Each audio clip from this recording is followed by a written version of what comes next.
नमस्कार। यो हो कोलेलीभन्दा माथि टपमा रहेको तोरी, ढिक्लाभन्दा माथि तोरी भनेर भनिन्छ, जहाँ एउटा पुरानो घर छ। अहिले यो यत्तिकै छोडिएको अवस्थामा छ। यो घर कपिलामणि दबाडीको घर है।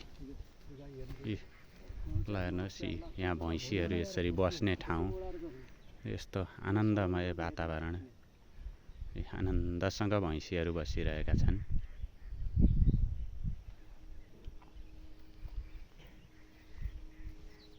गाई भैँसीसँगै मिलेर गोरुहरू र मान्छे पनि छन् है। ल हेर्नुहोस्, यो भैँसी हेर्ने मान्छे यत्र भैँसी पाल्नु भएको रहेछ। यहाँबाट स्पष्ट देखिने हिमाल, यस्तो सुन्दर दृश्य हेर्नुहोस् त।